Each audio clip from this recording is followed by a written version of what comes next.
هاليلويا. جلوريا ليلك مولا قديس. نلقاكم أساس أخوة مالتين وعوجين. جراتسي لنقطوا معنا الليلة.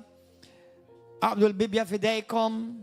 خلي نبدأ الكلمة اللي الله عنده علينا ونمن على الكنيسة كلها، مش على الكنيسة بس ريفر اوف لاف، اما على الكنيسة كلها الجسم تاع كريستو.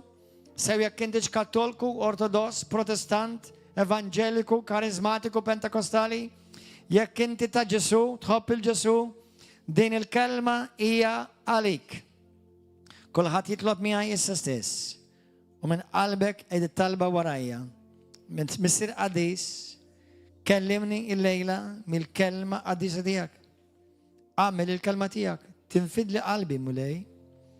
وجسو حيصير مني سكونت كلمتك. سبيرتو سانتو أعطيني ريفيلاسيوني تال ريالتا وتال فيريتا ديك وكبس فيها نار تعاومين سبيريتوالي في اسم جيسوس كريستو. أمين. اليوم اشتقت نكمل نتكلم فوق الأومين سبيريتوالي فوق الريفايفل. عملت بالجراتيا الله عملت جاء 10 مساج فوق الريفايفل. ياك ما سمعتهمش يوم مسيت منهم بليز مروا اسمعوهم. إذن كلها فوق اليوتيوب فوق الريفايفل.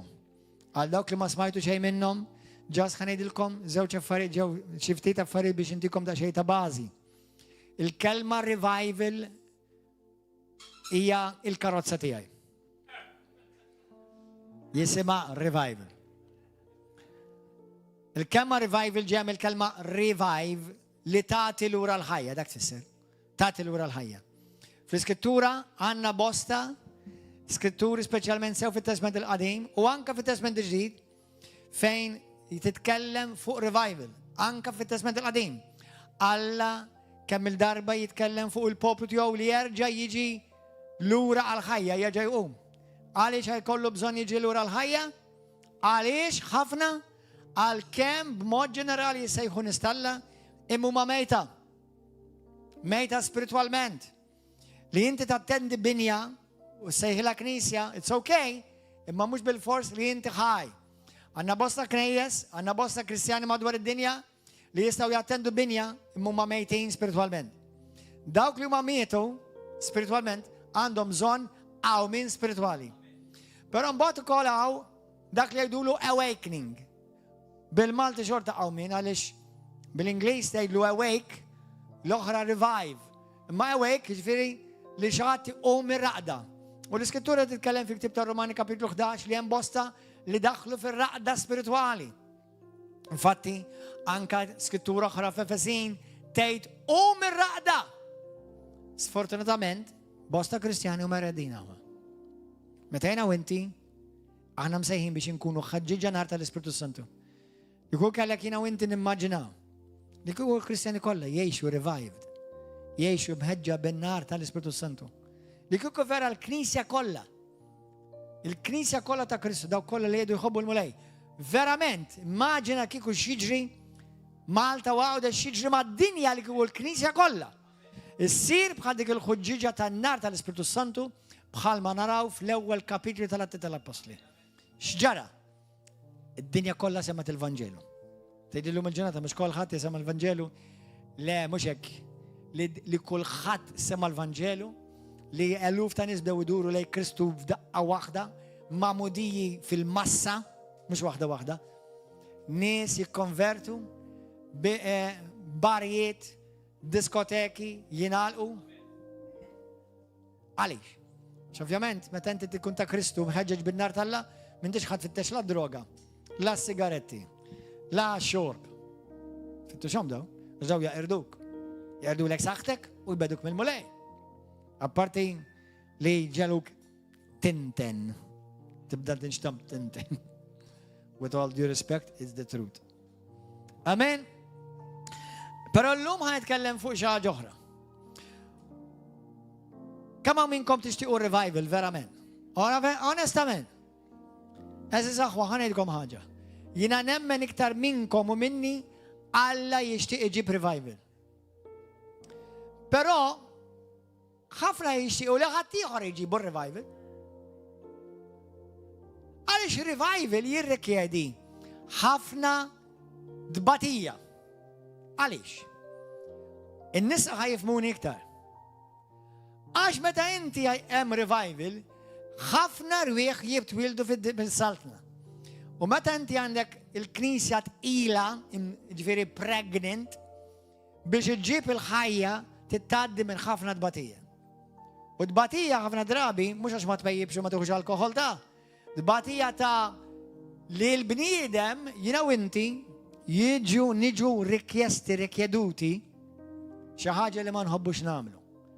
Nbaxxu lil nfusna. Umiltà. Tumilja ruħek. L-umiltà.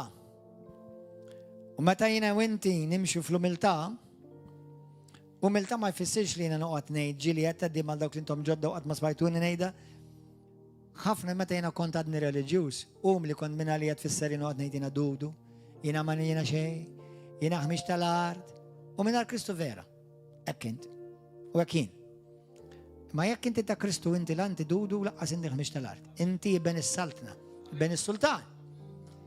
Imma xorta il-mulej jirrekjedi minni u minnek avolja aħna ulit is-sultan tal-univers jirrekjedi għal ħan nkunu umli. Anzi, jiena u inti business ta' nkunu umli. Għax l-bnidem li ma jridx il-Kristu pjuttost il-fatt li tgħid tlel l-Alla vera hija l-epitomija tal-gburija. L-umiltà tibda tiġi topera fik il-moment li inti tgħidlu mulej mhux dak li rrid jien imma dak li rrid int. Ħajsir minni skont kelmtek, dik li ġamet l-ikbar pass tal-umiltà biex inti taraf li għandek bżonn il-mulej, li inti ma tistax issalva lilek innifsek u għandek bżonn ħadd ieħor biex isalvak. U dak jismu Ġesu Kristu. Amen. U waħda mir-riflessjonijiet li l-lejla ħnitkellmu fuqhom hija għaw tant Kristjani jitolbu għal-revival madwar id-dinja. U din naf li qed taqbel ukoll. Ħammorru fi ktib ta' Malakija kapitlu 4. U pritkajt xi ħaġa simili meta mort Ċipru. Għaw tant Kristjani jitolbu għal awmin spiritwali fid-dinja. Minn għandkom il-Bibja bil-Ingliż chapter 4 ta' Malakaj, minn għandu bil-Malti kapitlu 3. Għaliex mill-Kristjani kollha tad-dinja li l-hom jitolbu għal-revival, kemm ħajdhom biex jiġi dar revival? Kemm ħajdhom biex jiġi? X'qed iżhom lura dar revival? Jista' jkun li l-knejjes u hemm bosta movimenti tal-Ispiritu Santu li qed jesperjenzaw ċertu dak li jgħidulu jistadejlu għawmin spirituali, imma revival ibiddel pajjiż, ibiddel poplu. Għandek knejjes fej kellhom viżitazzjonijiet tal-Ispiritu Santu. M'hemm differenza bej viżitazzjoni u okkupazzjoni. Deloħt ġiet mill-Kanada. Ma ġietx biex tokkupaw, nek ġiet biex viżita żur. Ħafna grazzi Ġesu, ta' dik il-naqra, li kien hawn bosta knejjes inkluż di fej konna viżitazzjoni tal-Ispiritu Santu. U fej rajna nies ifiqu, nies jinħallsu mix-xjaten, nies jgħidu ħathom il-mulej, nies jiġru lejl artal, jagħtu ħajthom il-mulej, nies jitredu taħt il-qawwa tal-Alla. Imma next day, back to business as usual. That's it. That's it. Hekk. Ġifieri, tkun esperjenzajt viżitazzjoni tal-Alla bħal dik imbagħad tomorrow business as usual. Tifhmu? Revival le tagħmlu. Kont f'revivals. Doqt xi tfisser tkun ġo revival. Meta jkun hemm revivals, once li jiġi revival ġewwa River of Love, dan it-tali, il-bibien ma jingħalqu qatt. Hawnhekk trid tiġi hawnhekk mit-tlieta ta' filgħodu biex issib post.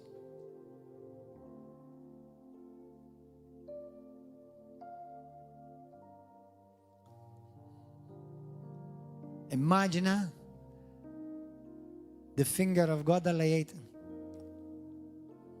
Ngampoġġi ħaniġi nokkupa. Ringrazzja l-Alla tal-vizitazzjonijiet. Għawdex jumejlu. Knisja għada zaħira, komunità għada zaħira. Għed tikber. Kanna għawmin tal-ġen. San sitra kanna waħda ġdida, teġ kem bdiet tinħeles. Grazzi Ġesu. Dak hija l-vizitazzjoni tal-Spiritu Santu li għandha tkun in-normal għal-Kristjan. Imma mhux revival għadu. Grazzi għal-mulej għal-fejqan u għal-mirakli u dak għadu mhux revival. Revival kieku jeżes il-lawdex u jkonna nissel fuq il-ground ta' taqali u l-ground tal-rabat. Tawdex. Imma ġej dak iż-żmien. Halleluja, kemm minnkom tixtiequ dak iż-żmien jasal. Halleluja, imma il-mulej ħajtlob minnek xi ħaġa? ħajtlob prezz għax il-revival għandu prezz. Il-qawmin spiritwali għandu prezz.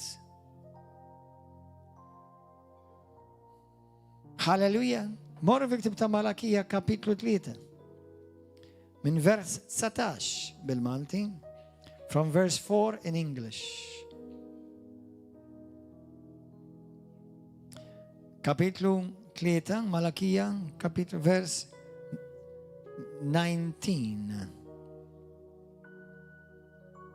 Għaxara jiġi l-jum jaqbad isu forn. Nar. Waħda mir raġunijiet li d-demonji jwersqu meta joħorġu għaliex jħossu n-nar talla. U l-gburin kollha u daw kollha li jagħmlu l-ħażen ikunu tiben. U l-jum li ġej għad jaħraqhom. Jgħid il-mulej tal-eżerċiti. Ek li ma jħallilhom laqer u lanqas fera. Imma likom li tibżgħu minn ismi, mela dik hija erda, dak nar li jeqred. Aħna xorta nkunu nar imma mhux jeqredna. Imma likom li tibżgħu minn ismi, titla' x-xemx tal-ġustizzja bis-salvazzjoni fuq ġwen ħajja u intom toħorġu taqbżu iskom oġġiela tal-mandra. Ma tantx ġobni kellimna. Mhux mandra.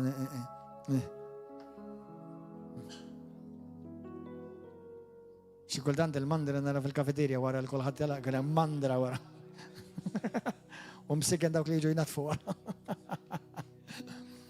Amen. U tisħu il-ħżiena għax huma jkunu qishom irmiet taħt qiegħan riġlejkom f'jum imħejji minni. Jgħid il-mulej tal-eżerċiti. Dan ġelni naħseb. Bħalissa mhix għaddejja d-dinja. Ma mhux ħaniftaħ fuqha għax inkun kontroversjali għal xejn. Imma naħseb bħalissa fuq x'inhu għaddej fil-żona ta' madwar Iżrael, Iran. Ma ħnieqafin. Vers 22. Ftakru fil-liġi ta' Mosè, il-qaddej tiegħi fil-preċetti u l-kmandamenti li jien fuq Horeb ordnajtlu għall-Iżrael kollu. Ara jien nibatilkom diridkom tamlu highlight. Ara jina nibatilkom l-Elija l-profeta qabel ma jasal jum il-mulej u jum il-bizza. Mela, dawnu ma żewġ jiem differenti. Hemm il-jum meta ġej il-mulej u l-jum tal-bizza. Meta ġi Kristu għalina l-ewwel miġġa ma kienx jiem tal-bizza. Kien jiem ta' tajja, kien affajt sbieħ, b'xara tajba. Ma ġej jum ieħor li jkun jum tal-biża. Mhux għal-menu ta' Kristu għad-dinja. U jdawwar qalb isimgħuha di. Mela qabel it-tieni miġja ara x'inhu ġej. Bħalma kien għall-ewwel miġja. U jdawwar qalb il-missirijiet lejn uliedhom u qalb l-ulied lejn missirijiethom. Li ma neġix naħbat għall-art u nħallija tinqeret. X'sa jagħmel qabel ma jiġi il-jum il-mulej? Qabel ma jiġi t-tieni miġja. Ħajdawwar il-qlub tal-missirijiet lejn l-ulied u l-ulied tal-missirijiet. Dan huwa l-frott ta' revival. Dan huwa il-preparazzjoni għal awmin spirituali. Mor fil-ktib ta' Luqa kapitlu 1. Luqa 1.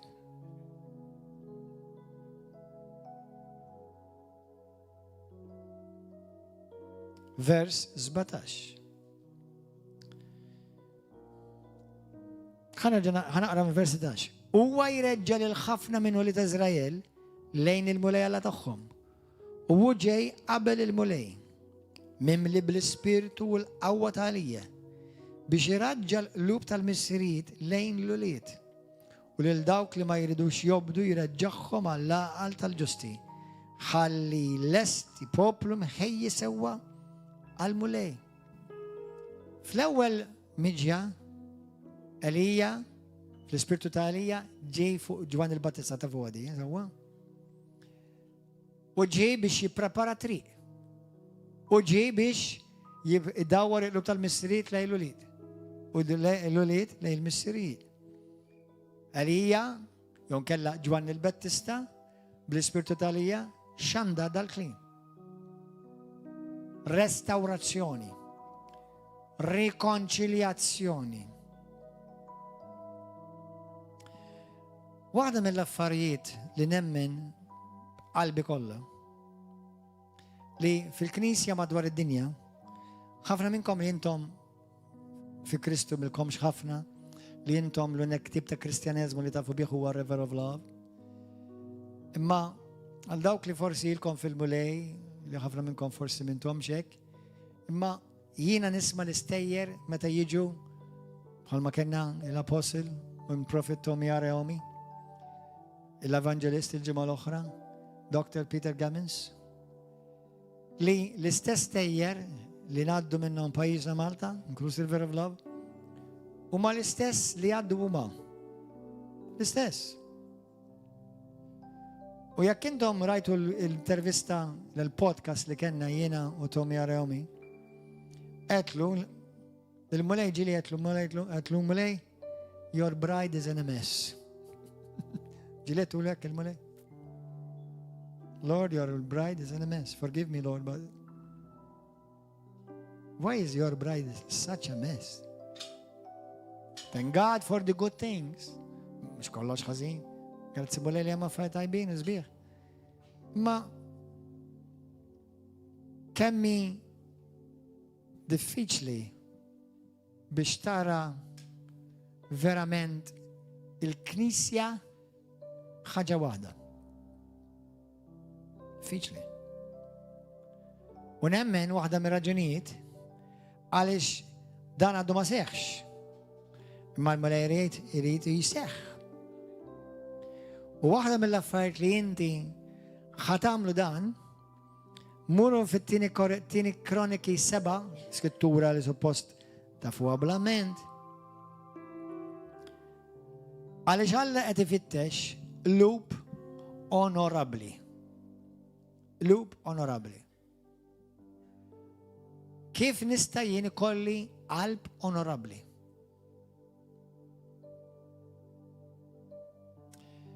Għandi sensila ta' talim fuq l-unur, morru simaw. Pero nemmen li l-unur huwa mux side issue, laqas a secondary issue, imma main issue għal-Alla. Fis-sema ma tomerax, is-sema ma tonarax mingħajr l-unur. Dawk li inti unur hija simili ma iktar wala minn hekk rispett. Unur hija li inti żomm lill-Alla u persuni fi stima. Żommhom fi stima. Ġieħ, turi ġieħ. Unur, waħda mill-affarijiet li jiġini f'moħħi meta naħseb fuq unur, għalkemm sfortunatament fl-istorja nafu li ma tantx dejjem kienu onorabbli. Imma unur ġeneralment nassoċjah jiena ma' royalty. Ġieli meta tara ħanidu hekk mill-aġir ta' barra. Sewwa, ma mill-aġir ta' barra, pereżempju, meta Darba kont semmejtilkom, meta kont nara il-proċessjoni tar-reġina u żwiemel warahom u s-soldati warahom u kulħadd pulit u kulħadd miexi u l-unur u jiftħu l-bibien. Huwa kultura ta' unur. Kemm minnkom rajtu House of David? Rajtu? Ma rajtuh xi ħasra xi ħadd minnkom ma rajtuh? U kemm qed titilfu, please mar waraw. Għalija jekk tmur tara House of David, please mar waraw. It is filled with teachings about honor. And I tell you, ma konx ħadd mur timxi fid-diżunur fit-Testament tal-Qadim u tibqa' ħajta.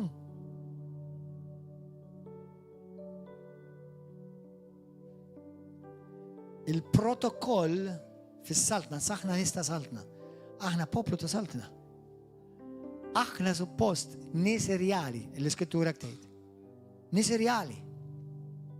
Jiġifieri meta inti għandek nies Kristjani li huma suppost salaten, assassin, poplu real, qaddis, ma tista' mhux suppost, naf li aħna għadna umani u għadna dajfa u għadna nikbru, imma ċertu affarijiet ma jreġux. Jekk inti tisma' Kristjan, ħansemmilkom xogħol, jidaj, mhux tal-li huwa ħażin u għadnub, imma ma jreġix, it doesn't fit. Għaliex meta inti taħseb fuq raġel Talla iġġor ċertu unur, onorabbli, mhux għax ma perfett, onorabbli ma jfissirx perfett. Onorabbli tfisser li hemm ċertu stima, hemm ċertu rispett, hemm ċertu kliemu jew kliema huma differenti. Kif jitkellem huwa differenti. Bil-Malti aħna jgħidu mhux salvaġġ, mhux pastas, mhux ignorant, mhux għax huwa bravo għax għandu ħafna skola. L-attitudni tiegħu is an attitude of honor. Honor. Tifhem, there's a certain honor. Jiġifieri xi kultant aħna nisimgħu bnies ngħidu dak il-persuna jġib l-istituzzjoni. Ġismajtu għaliex huwa persuna jew mara jew raġel Talla li huwa għandhom ċertu unur. They carry a certain honor. Tifhem? Allura meta inti tara xi ħadd, raġel Talla mara Talla u jagħmlu ċertu affarijiet jew jitkellmu b'ċertu mod, jgħid id-darsek, it doesn't fit. It doesn't fit. Jekk inti tara jinnaf ir-reġina jew ġire u jaġixxi b'ċertu mod, it doesn't fit, id-darsek. Għax iġġor ċertu unur. Jina u inti nġerru dik l-unur. Però fil-Knisja Talla hemm ħafna diżunur. Fil-Knisja ta' Kristu hemm ħafna diżunur. U nemmen l-unur huwa ċavetta biex taċċessa, kulħadd jgħidha warajja. L-unur huwa ċavetta maġġura biex taċċessa il-preżenza ta' Alla. Ħantikom eżempju. Għalkemm xi kultant ċertu nies jagħmlu ċertu affarijiet b'ignoranza, ta' mhux għax ikunu pastażi jew kattivi, nuqqas tarfin. Darba kont mort l-Amerika, mort ġo knisja u żgħażagħ kulħadd saqajhom fuq il-bankiet qudiemu. U għadnub mhux per se, imma it's dishonorable in the house of God. Dishonorable, no? Ħantik eżempju ieħor, ħatifhmu aktar issa di. Ġej is-sajf jekk Alla jrid. Aħna mhux ħanilbsu bħal tal-ISIS. Sewwa. Imma ma laqqas huwa onorabbli li mara tidħol ġo knisja b'sidira jidher. Jew ix kollha ta' ġiżma kollha jidhru. Mhuwiex mhux għax huwa pastaz biss, jew għax huwa dnub biss, għax it is dishonorable. Għandu ċertu honor. Il-ġieħ qed twaqqgħu tiegħek, ġieħ tiegħek qed twaqqgħu. Il-poplu Talla għandu ċertu unur. Jekk raġel, ħalli ma nidux għal-mara biss, jekk raġel jidħol b'xi t-shirt u żokra tidih. Pasti. U l-ewwel ma nara żokra, mbagħad nara lilu. Sewwa. Tifhem? U għadnu ple, imma It does not fit. Are you understanding? It does not fit. All right. Ġifieri hija ignoranza, salvaġizmu, imma it's dishonorable, għax fil-kultura ta' poplu tal-la ma treġix. Għattifmu? ħamallaġni ma treġix, mux għax ikun kittif. Sawa, ma jireġix għax hemm ċertu how you carry yourself.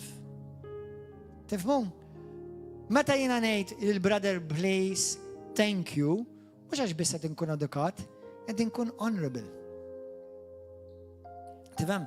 Lili, mux għalija biss, raġel talla, jekk huwa pastor, mux ngħidlu għaw bro. Huwa pastor simbili jgħidli bro, laqqax xejn, jiena ma nkunx għalija, u nista' nassigurak ma ntqajma l-ebda pastor li jħu għalih, imma it's not honorable.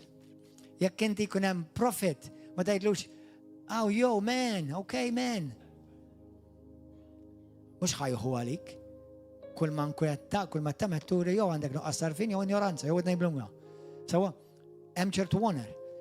Għalhekk l-Iskrittura xejt, give honor to whom honor is due. Honora, tifhem lil min għandek tonora. Apostlu tgħidlu apostle. Profeta tgħidlu prophet. Bishop ngħidlu bishop. It is imma x'intom bit-titli. Min jitkellem hekk jista' jkun well meaning, imma ignorant. Għaliex? Inti pulizija tgħidlu għaw Joe. Għaw Joe, isma' Joe, isma'. Ak jogħġbok kemm għandi mmura il-grocer dak fejn hu Joe. Joe. X'tgħidlu l-pulizija? Sir.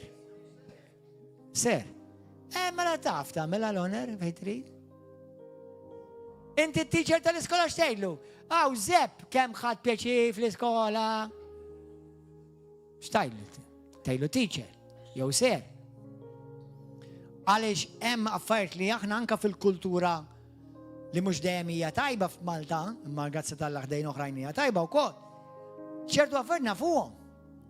Fil-Knisja ninsewhom. Meta fis-saltna għandna aktar ngħixuhom. Mhux żgur jiena nifhem.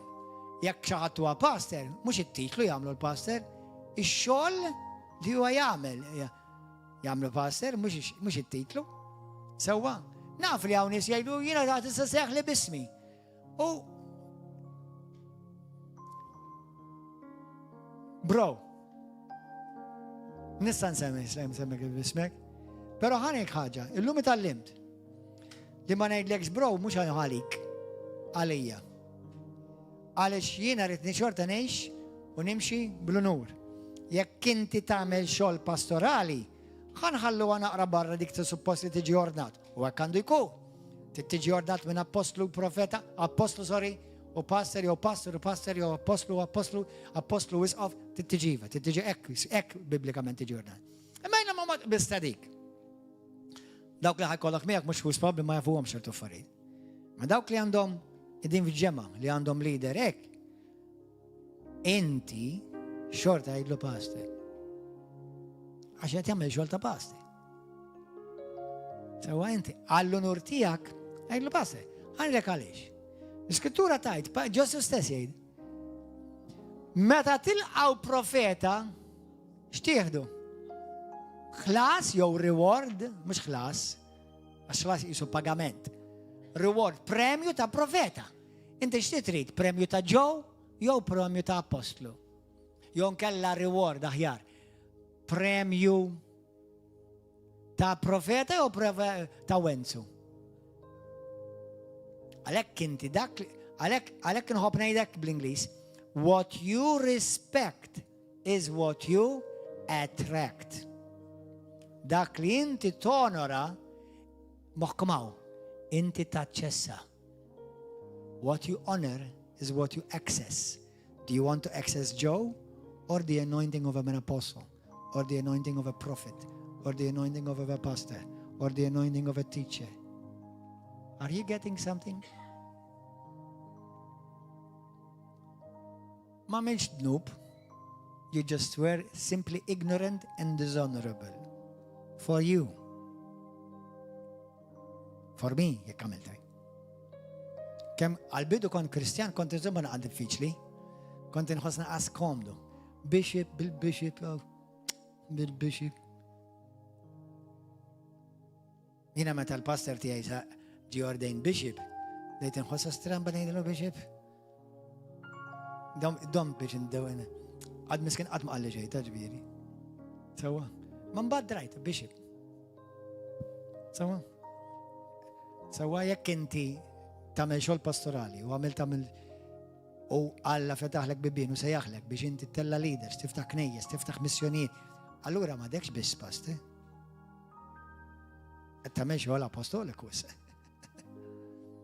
Sarħilu tista' tgħidli għaw bro u dak li kun tista' tgħidlu yo man. Jien għandi pastors ħbieb jgħidli għaw man. U vera man, minix woman. Alleluja. Sawa. U forsi bej il-pastors motiħor.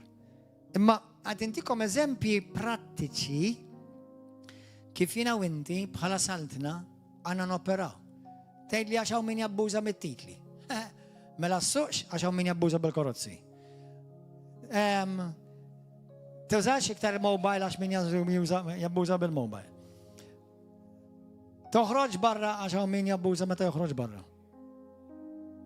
Sewa, dawn huma ċuċċati, inti ma solvix problema. Ek, titallem kif l-affarijiet jiġu ħendiljati sew. Sewa, halleluja. Imma, żomma f'moħħok di ma tistax taċċessa dak li inti tiddozonera. You cannot access what you dishonor.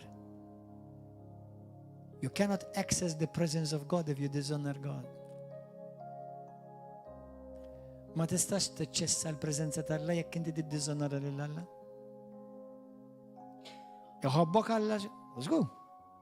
Imma anke min ma jħobbux Alla jħobbu. Alla jħobb anke dawk li huma mitlufin imsigen. Imma x'għamlu? Ma ċċessawx dak li kien diġà lest għalihom u waħda mir-raġunijiet għaliex ma onorawx lil Alla. Fil-ktib ta' Ekklesjastis Koħlet, tgħidlek ma tistax tidħol fil-preżenza tiegħi jekk inti ma tonoranix.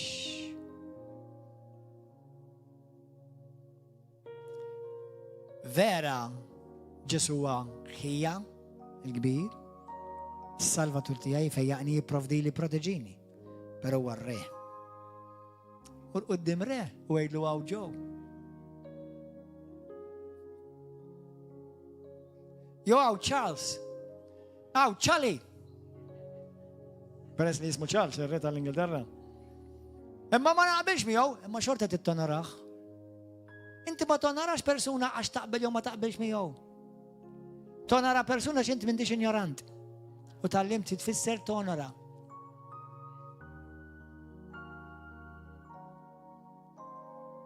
Jekk inti tintaqa' mal-Prim Ministru, irrelevanti tal-li ma kulur inti tissapportja, tgħidlu għaw Prim Ministru, għaw Prime, għaw Prim. Issa tgħidlu ġo qalbek, imma mhux ħanivvotalek, sorry. So, għandek kull dritt, imma fil-preżenza tiegħu tittonoraħ. Għalhekk jgħidulhom thank you, onorevoli. Issa sfortunatament, ħanitkellem b'mod ġenerali, mhux kollha jkunu onorabbli. Imma jekk inti onorabbli, xorta jgħidilhom onorevoli. Da darba niftakar fi storja. Darba kien hemm raġel, gentleman, u ra ruxma ta' nisa ġejjin, grupp ta' nisa ġol hotel, u marda biex kun ta' gentleman, mar jifħilhom il-bib. U qabżet waħda minnhom b'arroganza, ma nibżon lilek, kon naf niftħu l-bib. Alla sinjura, ma ftaħtux għalik, ftaħtu għalija.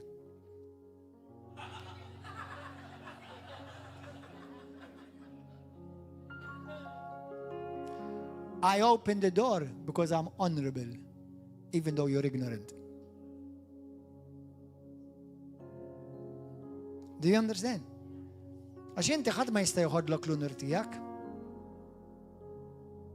Jekk jiena nonorak, inti tista' xorta tkun ignorant, imma jiena xorta ħan nonorak. Għax jiena ma rridx naqal livell ta' ignorantu. Sewwa?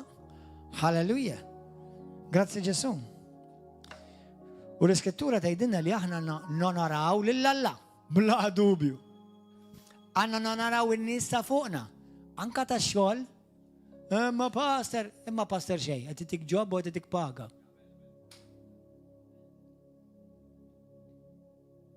Għadek ma tafx kemm jgħajjad, għadek ma tafx kemm hu kattiv, għandek xogħol u minnek xogħol irid u qed titik paga. Tonora l-leaders ta' fuqek, inkluż anka fil-Knisja. Anka ma dawk li ma taqbilx. Tonora lil martek, tonora lil żewġek. Għaliex jiena u inti għandna nuru stima lil xulxin, lej xulxin. With honor, with respect. Amen. Halleluja. Luċifru ġim keċċi mid-ġenna għaliex? Għax monorax lill-Alla. Olla li l-nifsu u d-dizonora lill-Alla. U xġaralu ġim keċċi. Adam u Eva monorawx lill-Alla. U ġew imkeċċija. Jina u inti għanna u kol fi skrittura tgħidlek fi ktib tal-Lut kapitlu 13. Tgħidlek il-sodda ta' żwieġ għandha tiġi mżomma mod onorabli. Ħanejt affarijiet ċertu affarijiet li ħadd minnkom għandkom għalfejn tiskandalizzaw ruħkom. Is-sodda ta' żwieġ tarawx pornografija fiha. Pastor min jagħmel hekk. Inta rajġbin fl-ma d-dinja dejġ. Sfortunatament iva. Idaħlu d-demonji iva bejnietu. Forsi għalik ovvja, imma għal-ħafna hija mhix ovvja. Keep the marriage bed honorable. Mhux il-bed letteralment issaqqu l-imħadda, jiġifieri żomm miż-żwieġ honorabli. Onora lil żewġek u onora lil martek. Onora lil uliedek u ulied onoraw il-ġenituri tagħkom. L-Iskrittura tgħid fil-Ktieb ta' Efesin, tfal onoraw il-żwieġ, onoraw il-missierek u l-ommok, il-ġenituri tagħkom, biex bekk ikolkom ħajja twila.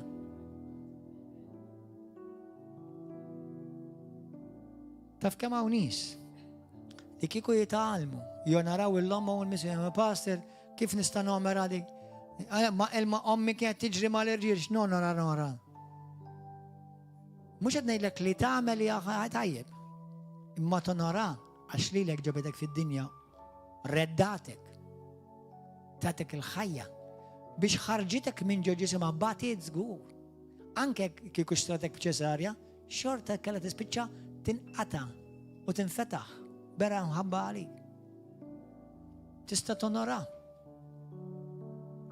Għaliex jekk inti tonora l-ommok u l-missierek li forsi mhux dejjem kienu perfetti u mhux dejjem tawk li mħabba li inti xtaqt. Jekk tonora lilhom, Alla jonora lilek. Ma jgħidlekx tfal onoraw il-ġenituri biex il-ġenituri jkollhom ħajja twila. Onora l-ġenituri biex intom tfal ikollkom il-ħajja twila. Il-ġenituri jista' jkun xi wħud minnhom żbaljaw u weġġaw anke l-tfal. U jekk inti xi ġenitur weġġajt l-tfal, kun omli, ħalli Alla jaħfillek u jitlob skuża lil uliedek. Għidlu sorry jibni weġġajtek. U jekk it-tfal tiegħek kibru, jekk poġġi bil-qeda magħhom ħajfmuk, għax naf li hawn ġenituri weġġaw il-uliedem għax huma kienu ulied imweġġaw qatt ma ġew infejqa. Missiriet li huma ġew abbużati qabli ma jafux kif juru mħabba u rispett l-uliedhom. Ommijiet li ġew abbużati, mrabbija, ma jafux kif jonoraw l-uliedhom. Imma uliedhom issa sabu Kristu, sabu l-Ġesu, qed jisimgħu dal-messaġġ. U Alla tgħidlek, ibni binti, naf li weġġak missierek u ommok, imma jekk inti tonorahom, jiena nbirkek b'ħajja twila.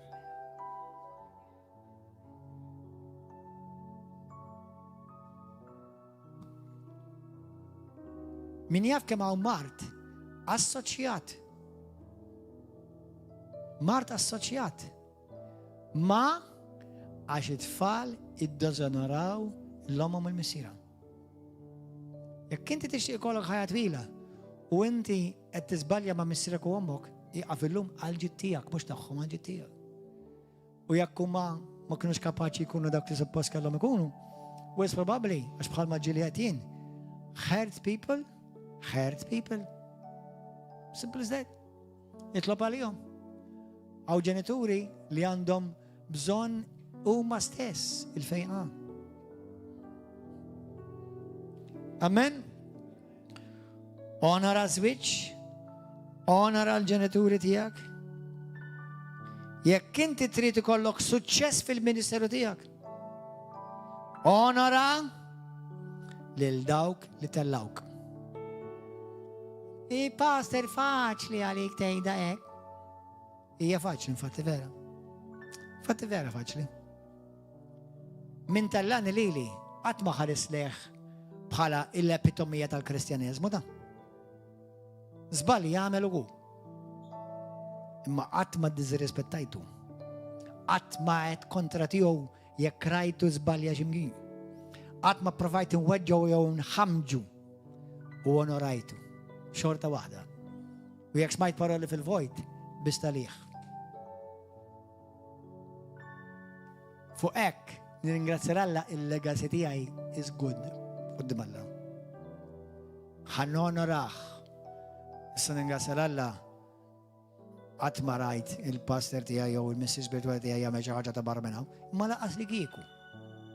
Xorta nonorah. Għax li tonora ma jiddependix mill-bnidem jekk jixaqju xogħol, he deserves it or not, minni jiddependi. Inti fhem, Alla ma jgħidlekx onora lil dawk li jaqblu miegħek. Onora l dawk li joġbuk. Onora daw in-nies kategorija tinsemmu kollha tittadorhom, inkluż il-ħuk li huwa poġġiet ħdejk, il-loħtok li bil qiegħda ħdejk, tittonorhom. Tonora. Meta jiena qed nonorak, mhux qed nieħdok for granted. Meta jiena apparti l-mara tiegħi li taħdem full time bħala mara u om. Imma ħadd kellem fuq uliedi. Meta Ġożaja u Mikajas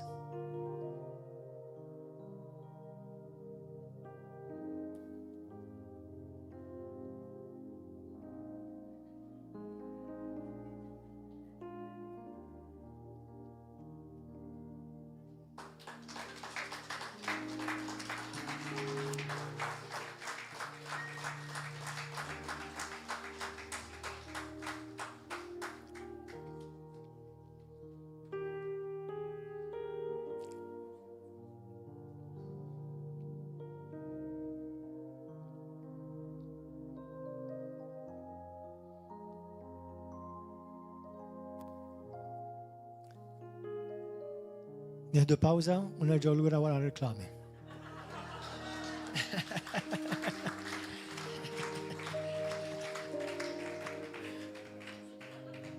Kull meta jiena u inkluż Marti, kull meta nidħlu d-dar,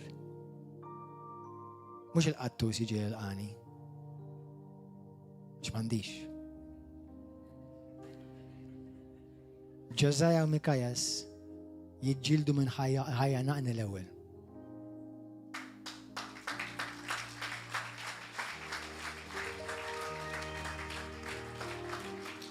And I love it. Unħosni maħbub. Unħosni onorat.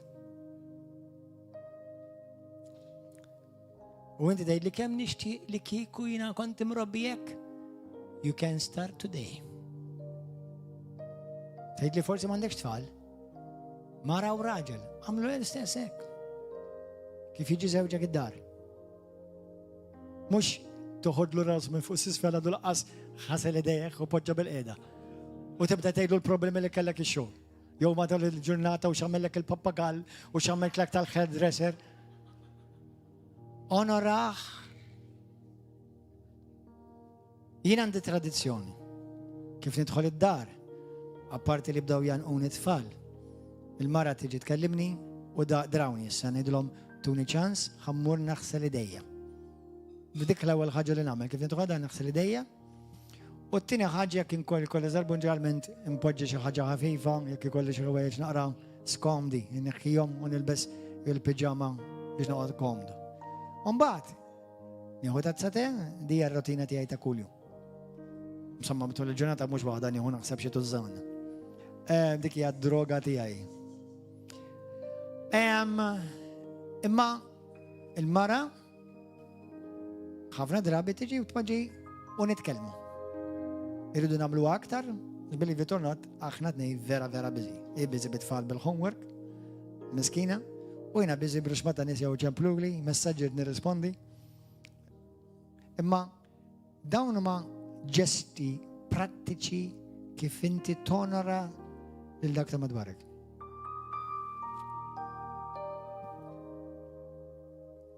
Għaw min jagħmel forsi affarijiet kbar, jagħti flus, jagħti rigali.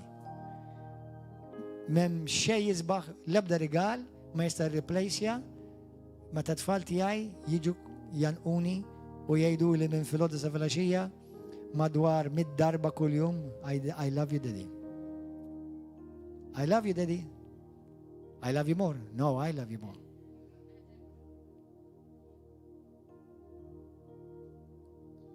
Thank God. Thank God. I love you, Jose Mikayas. I love you, baby. I have 2 men and 1 baby.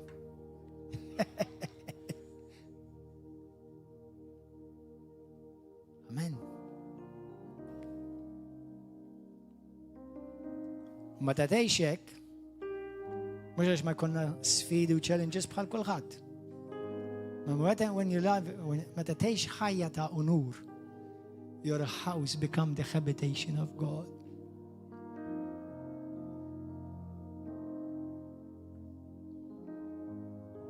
Amen.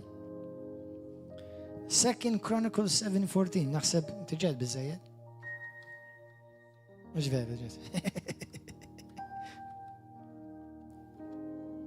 Jekk il-poplu tiegħi li fuq u jissajja ismi.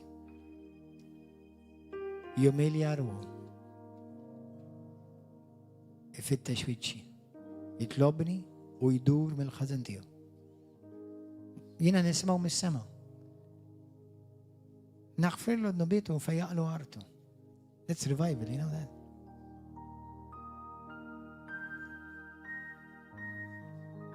Where does it start? Humble yourself. Humility.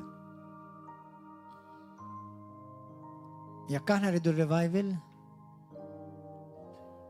talb tajjeb, imma tajb mhux biżejjed, waħdu. Talb waħdu mhux biżejjed. Importanti nitolbu u nħeġġitkom ejjew itolbu aħwa. Please ejjew mqardik is-sija fil-ġimgħa ejjew għat-talb. Ma mhux dak biss. Il-ħajja ta' kull jumina ngħix. U ngħix ħajja ta' unur. Amen. Thank you, Lord. Ma l-unur imur hand in hand l-umiltà. Għaliex l-umiltà tirrekjedi minni u minnek xi ħaġa li hija jibsa ħafna. Titmut għalik innifsek. ċertu nies jaħasra ma jistgħux ikunu umli. Għaliex tant għamlu ħsara min fejn ħajbdew? Min fejn ħajbdew jgħidu sorry u aħfirli? Dawk li jikdbu lin-nies kontra tiegħi biex jivvalenawhom kontra tiegħi. Għatem wieħed għadu jdur, hemm lupu għadu jdur s'issa. Sa dil-ġimgħa stess jibgħat il-xi minn ġo knisja biex jivvalenah kontra tiegħi. Miskin da. Vera miskin. Għax ma jafx is-saħħta li tiġor. U fuq familti ġejja ġifieri. U l-perikolu li tipoġġi lilu nnifsu għall-eternità.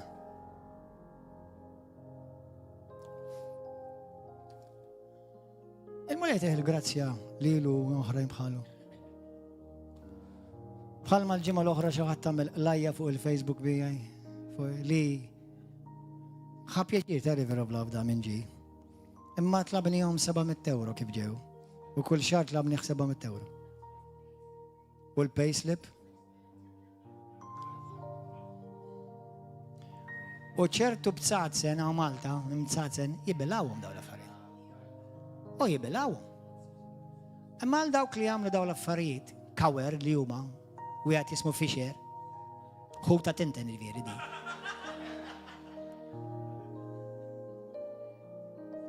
Jiena naqfillek, int min int. U nista nafek u ma nafekx ma tamiex differenza. Pero ħanajlek Alla jafek. U jaf minin. U jek ma tendimx minn dak li għamint. Ednejlek b'awtorità fuq il-kelma ta' Kristu Ġesu. Sejf l-abbissi tal-infejn. U jek ma temmennix ħanejlek l-iskrittura bil-kapitlu bil-vers eżatt. Għandek Proverbi 6. Alla jobot, mux id-nub, jobot lil-min jagħmel dan il-xogħol. Hemm 6 affarijiet li Alla jobot u 7 jabborrihom. U l-Bibja tgħidlek hemm persuna li Alla jobot. Mux l-aġir biss jobot, il-dak il-persuna li jagħmel dawn l-affarijiet. Biex inti tkun taf.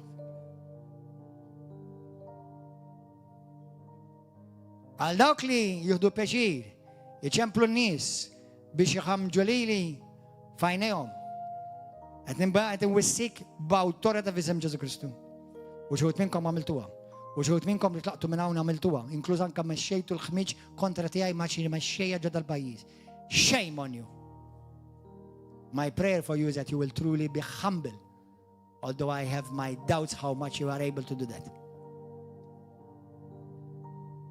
Tal-biża. Tliftu l-biża Alla. Tliftu l-biża Alla. Nies suppost kienu ta' Kristu. Min jagħmel hekk mhux ta' Kristu. U jista' jtik kull skuża li jrid. Alla qatt ma ħajġustifika. Però għad baqalek il-ħin mur indem u mhux tiġi tgħidli sorry u mhux biss tieqaf tagħmel dak li għadek qed tagħmel.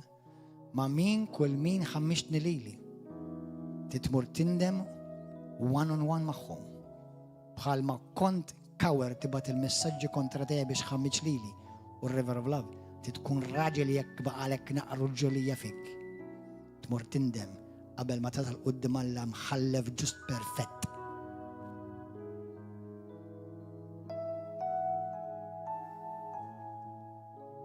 Hemm nies li ma qabilx magħhom jien biex ovvja. Imma mhux ħanamel xejn biex nipprova nweġġaħħom jew inħammidhom. Għaliex naf xi sarraf għalija quddiem Alla.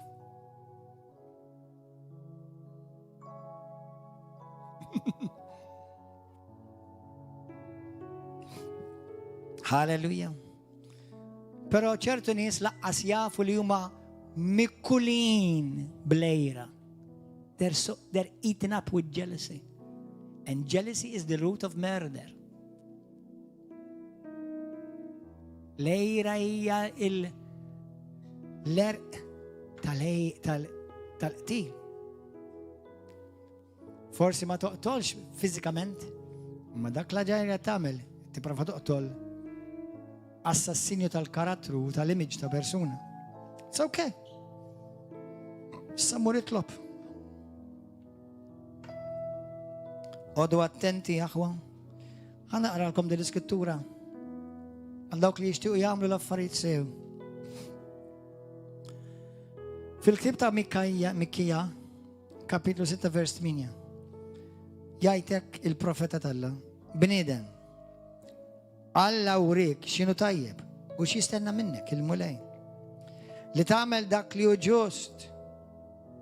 Taħseb li n-nies Alla kollox qed jagħmlu ġust. Meta inti tibda tmur titlaq minn knisja kwalinkwa knisja, anka knisja Kattolika. U inti tipprova tkisser. Tista' tindirizza dottrini falot, jekk trid dak għandek dritt u anka bibliku. Ma tkisser persuna u tattakka persuna dak diaboliku, mhux bibliku. Tiġi kontra tal-im ħażin tista' tagħmlu. Jekk temmel jew ħażin xbar kollox jista' jkun għak iżbal inti, jista' jkun il-ħażin hija din. Imma jagħmlu mod. U x'inhu? Tlaqt minn Knisja Evanġelika u tlaqt. U ħatta kontra l-mexxej, il-pastor, l-apostlu. U provajt tiftaħ xogħol. Dak mhux xogħol ġust. Apparti li ma ġejtx mibgħut, bist, imma x'għandek don.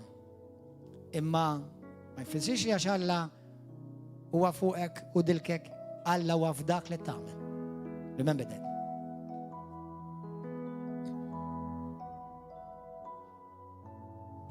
God may be on it, but not in it. Amen. Għodu attenti minn ċertu profesiji.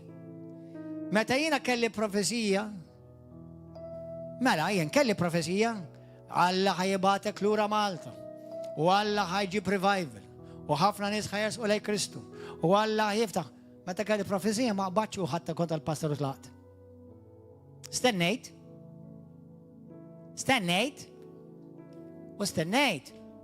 Tkellim mal-mexxija ta' fuqi. Wara lina konti ġa stennejt u spiċċajt il-Bible College kollu. Aħseb wara dawk laqqas għamlu nofsu jew kwart minnu. Sewwa. U konti ġa gradwat, konti ġa liċenzjat għax l-Amerika għandhom il-licensing u l-ordination. U koll stennejt sakemm niġi mibgħut.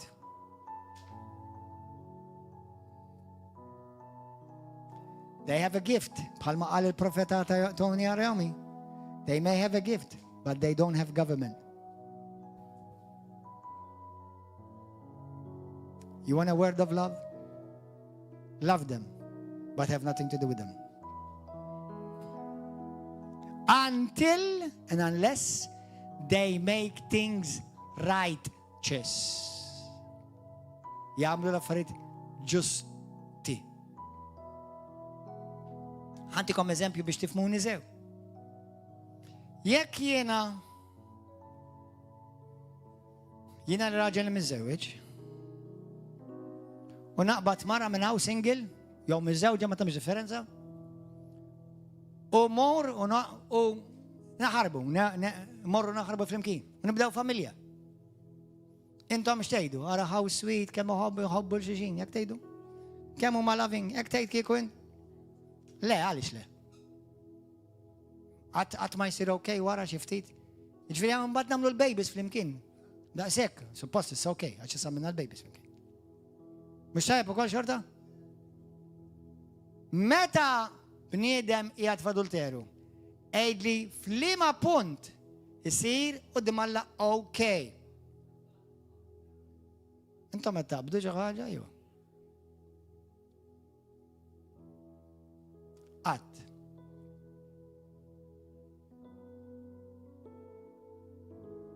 That's scary. Ħanitkellem fil-lat naturali issa. Għaw Kristjani u żewġu, u s-separaw u d-divorżew u reġgħu iż-żewġu.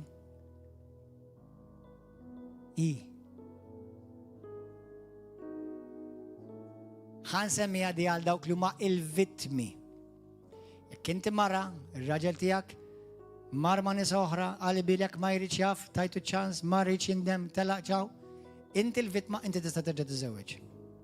Għax dak mhux biss lilek ċaħad il-lalaku. Dak issa mejjed. Il-Bibja sejjaħlu mejjed. Jew viċe versa. Imma jekk ma sarx daw l-affarijiet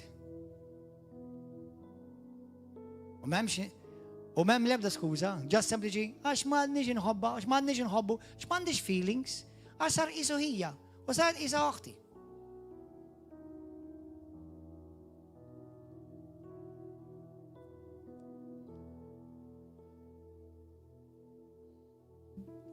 Alla mhux il-personal tiegħek u tiegħi. Alla huwa qaddis. U qatt fl-ebda żmien il-ħażin mhu ħajjgħidlu tajjeb għax għaddew 10 snin.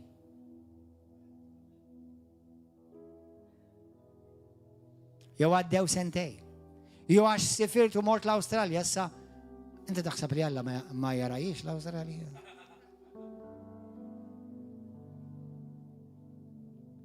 Għax l-Awstralja minn hemm Alla ma jaranix. Hija vera, ġek qiegħda fis-sawt u hemm taħt. Għalhekk down under. Sek ma tindimx you're gonna go down under.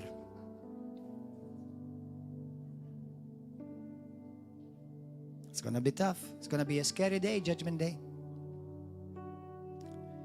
Mela jekk jiena nagħmel l-affarijiet ħżiena u qatt ma nirranġhom, at what time and at what point do they become right? Never. And judgment day will reveal everything, Jesus says. It's a scary day.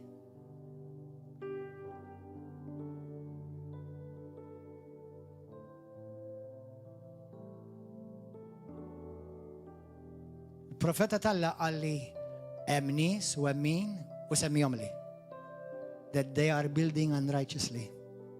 Everything will fall. Don't rush. Let God judge. Time is a good teacher.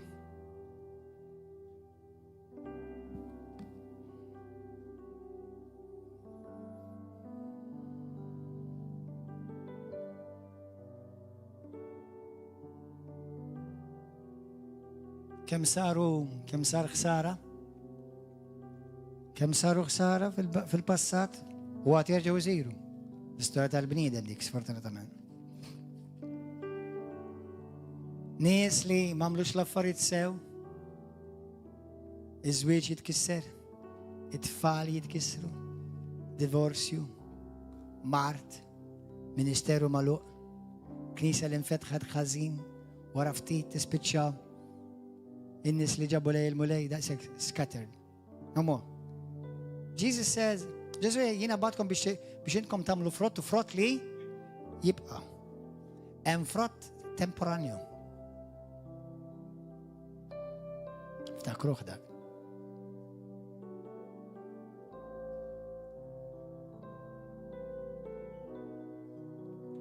May the Spirit of God fall upon hearing ears.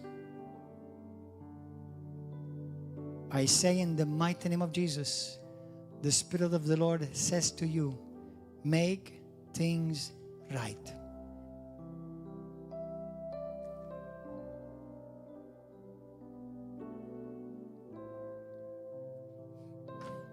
خذوا attenti بالبروفيسية.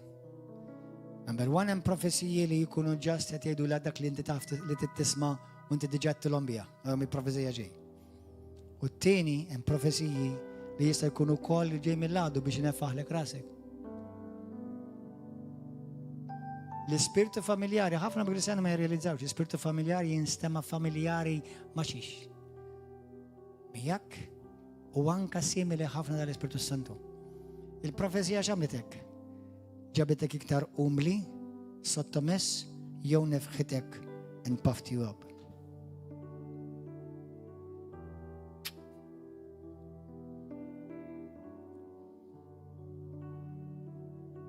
ويكيا من الله مش معجل بحال ما تحسب انت. يلو يستنيك سنين.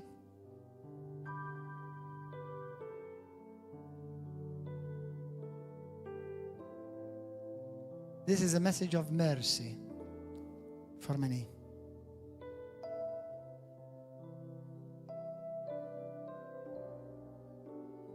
Amen. داوك اللي يجروا من كنيسة الأخرى.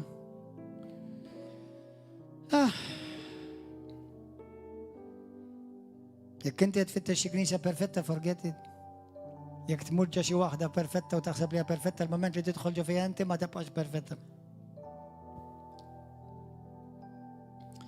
ووالش شرطو طفلي هنيكم شرطو وفيتها. ينا نمن الشرطو وفريت الله مش حيبدلوا من جد الكنيسة. مش عشان هم طيبين ولا اسمهم مش بيرفكتي. عش انت كي كنت كيف حتقبل؟ كيف حتقبل؟ شرط وفرت من زوجك مش حيبدله، تدني لك ليش؟ انت كيف حتجي؟ كيف حتقبل التماتورة؟ شرط وفرت من مرتك مش حيبدله. انت كيف حتتعلم تمشي بالمحبة والباتشنسيا؟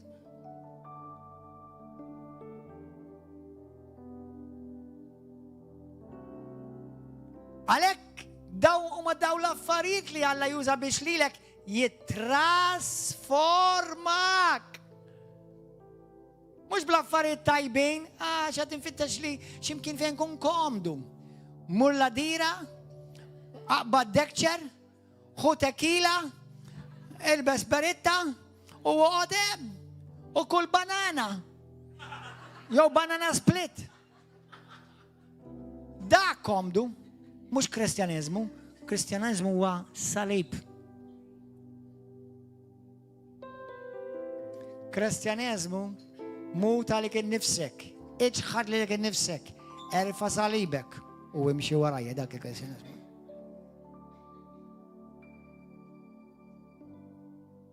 I think the Holy Spirit said enough tonight. Eżis aħwa.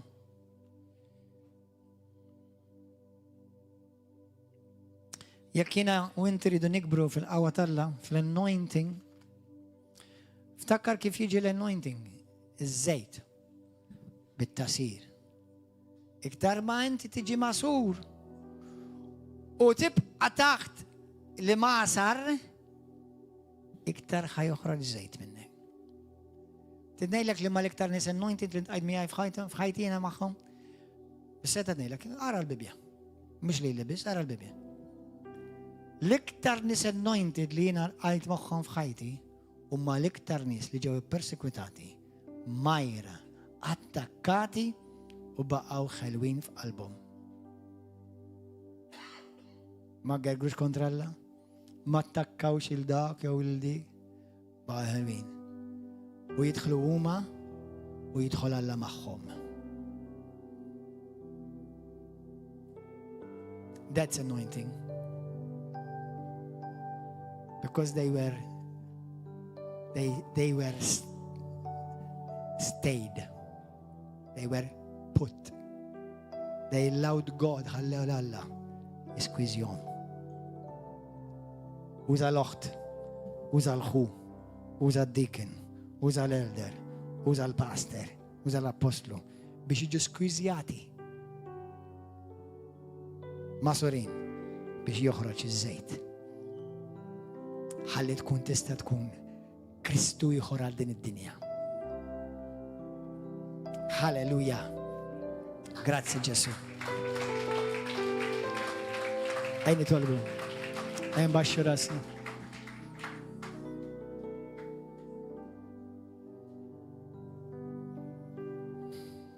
Spiritu tal-mulejta. Spiritu tal-mulejta.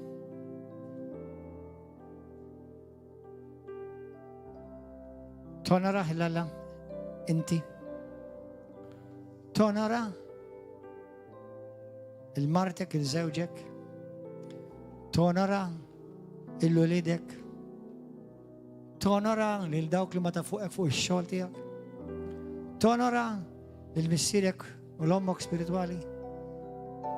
Il-pastor, l-apostlu li Alla poġġa fuqek. Tonara. Għal-ġid tiegħek. Bħalma l-mulej għalli kemm il-darba. Fil-sena li oħra, fil-bidu tas-sena li għaddit, din is-sena ħafna qlub ħajġu marbula. Mamma mia. U l-mulej dejjem ifakkarni, ibni, tgħaddi minn xi tgħaddi. Hija qalbek li qed tiġi marbula. Tgħaddi minn xi tgħaddi, hija int li qed tiġi ttestjat. You are the one being tested. Don't blame anyone. Le, jista' jkun li xi ħadd żbalja miegħek, imma Alla ħajużah dak biex lilek jarblek. Kulħadd ipoġġi bil-qiegħda postu. Tkellem mal-mulej. Praise and worship team, come. Spiritu Santo. Aħna rridu għaw min spirituali ġenwin. Ġenwin. Mhux biss viżitazzjoni tiegħek mulej. Imma il-preżenza qaddisa tiegħek li tiġi tokkupa dal-pajjiż. Tokkupa din il-familja River of Love Malta, Għawdex. Tokkupa din il-familja tagħna mulej ġewwa l-Pulja, ġewwa il-pajjiżi li inti fdajtilna mulej. Biex aħna nkunu bħal dak il-poplu. Kull fejn aħna morru, il-preżenza tiegħek tiġi magħna mulej.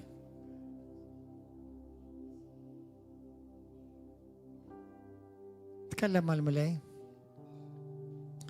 Talk to the Lord. Lord Jesus, Missi Qadis. Ħani talba għalikom bħala ħuti fi Kristu. I'm going to pray for you. For you who are my brothers and sisters. هيدي الطلبة وراي قال له مسي قديس.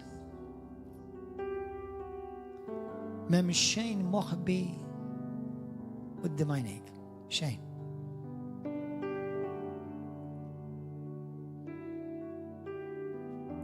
الحزين عتمة له طيب ملاهي. فين ينزبل يعيد فين ينادنبت ليك لي مرتي لي زوجي لي وليدي لي البوس الشغل تاعي دكتور فوقي لي الراجل طلة اللي انت بوجيت فوقي مولاي قديس اعطيني قلب جوستا اعطيني قلب بوملي علمني نونورا ليلك مولاي في كل واحد من داون البرسوني اعطيني قلب جنوين عليك مولاي. Grazie per المحبة تيك. Grazie تعطيني تشانس باش نرفلتي وفين زباليا باش نندم. الدار بكرة نغفر مولاي المين وجاني ونطلبك باش تفتح لهم عينيهم افتح لهم عينيهم. باركهم مولاي. أجدك لي أنت تعطيني لبدة بنيدم ما يستوي خدولي.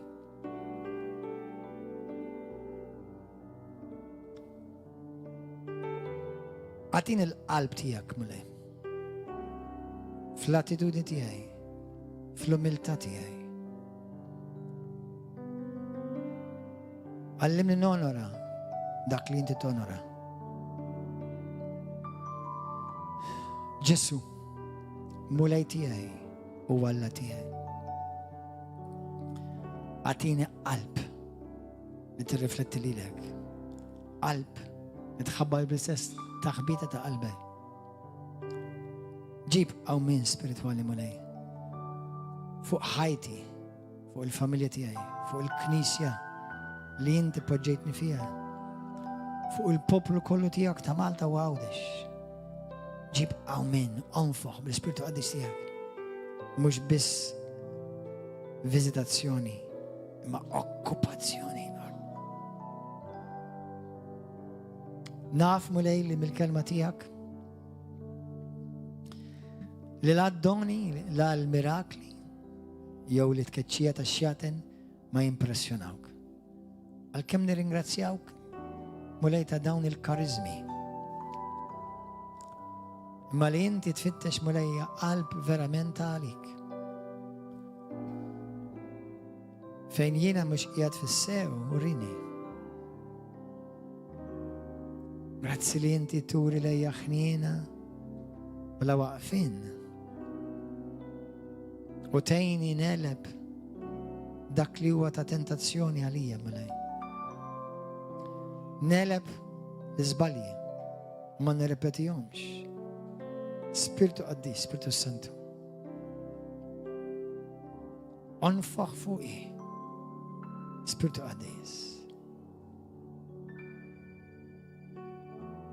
جيسس. مولاي نطلبك على البوبلو تياك سوداك بريزنتي سوداك كل اللي يسمعوا في اليوتيوب تلفزيوني سوشيال ميديا نطلبك عليهم مولاي. علمنا نمشوا ونعيشوا الحياة ونور نراوك جسو جسو جسو جسو جسو. Grazie della presenza di Dio. كل فين ده المساج ينستمع رتب القلوب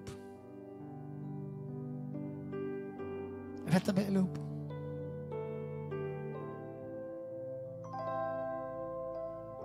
Heal your church, God.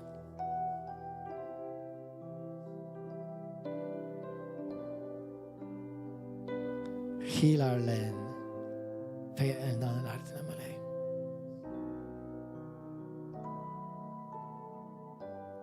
Grazie Gesù. علمنا نحبك في شغلة علمني نحب داك اللي تحب انت وعلمني نبغض داك اللي تبغض انت خجج فيا نار قديس تياك ملاي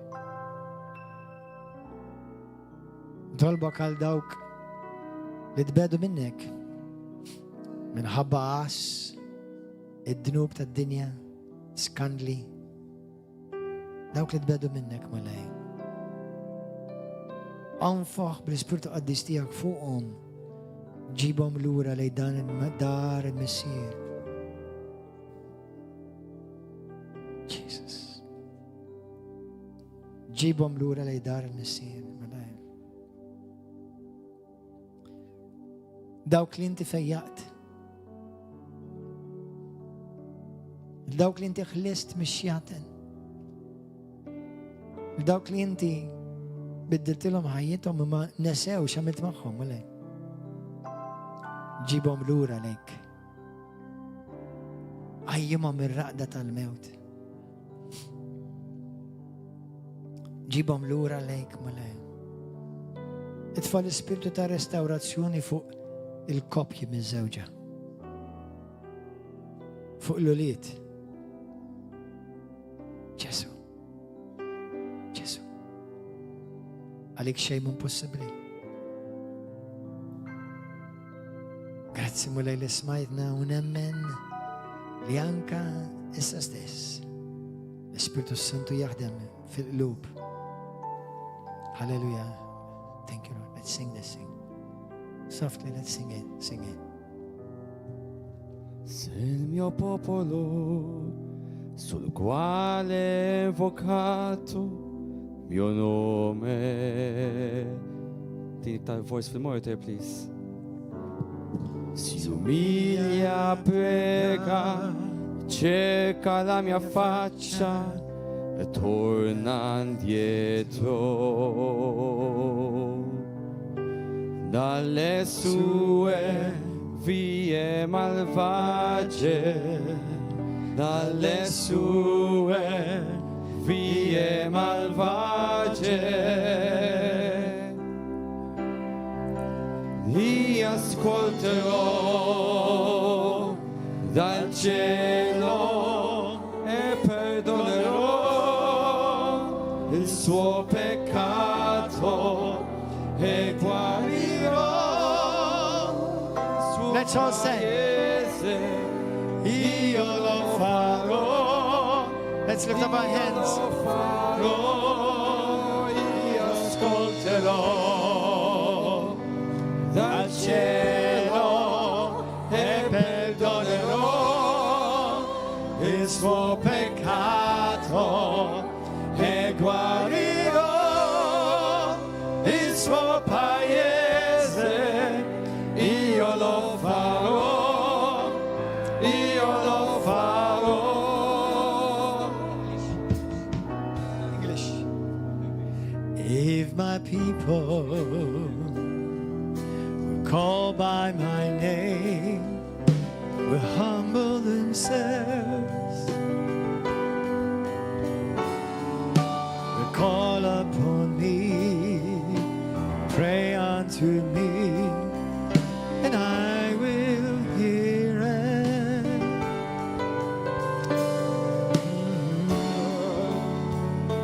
Turn back now Yes, Lord.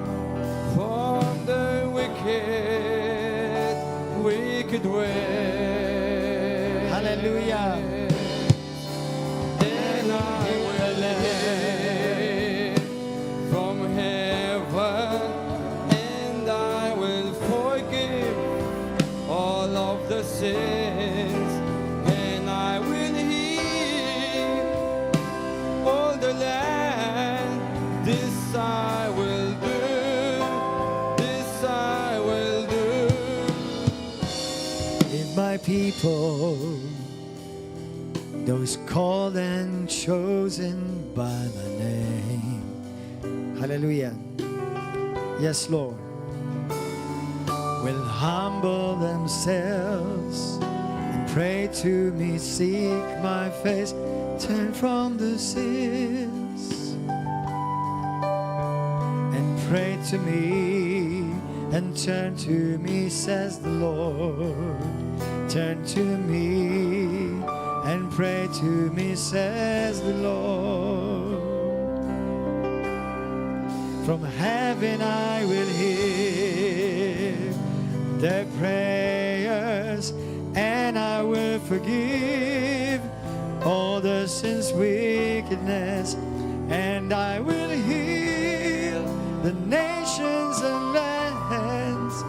This I surely will, this I surely will do for them. Hallelujah.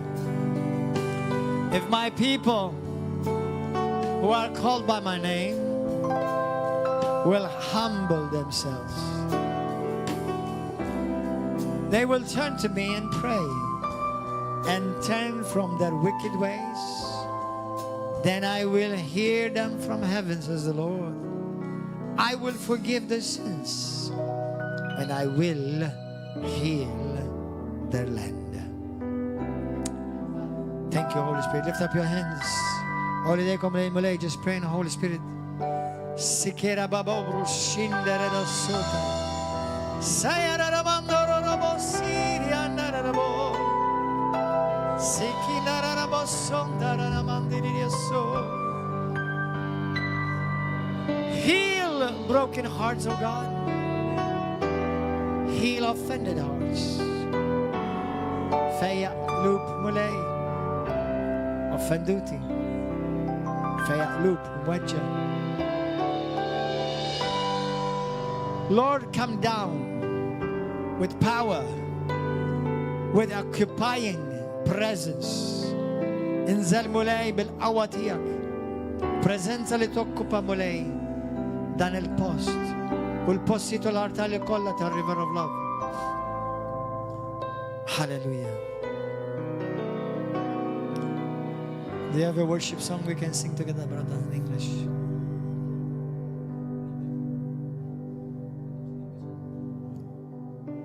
Hallelujah. Kaw xi ħadd għandek bżonn it-talb u tixtieq li għandek bżonn itolbu għalik. Come forward għat-talb, itolbu ħorġu s-talb. Għandek bżonn it-talb. Waqt li nqimu l-mulej. Too marvelous for words, too wonderful for comprehension, like nothing ever seen or heard. Who can grasp your infinite wisdom? Who can fathom? Come on, let's worship the Lord together. Your love? Hallelujah. You are beautiful beyond description. Majesty and throne on high. Hallelujah. And I stand in awe of you. I stand in awe of you. Holy God, to whom all praise is due. I stand in awe of you. You are beautiful, beautiful Prayer altar team. beyond description. Too marvelous for words, too wonderful for comprehension, Hallelujah. Prayer altar team and deacons. like nothing ever seen or heard. Who can grasp your infinite wisdom?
Lord, we stand in awe of you.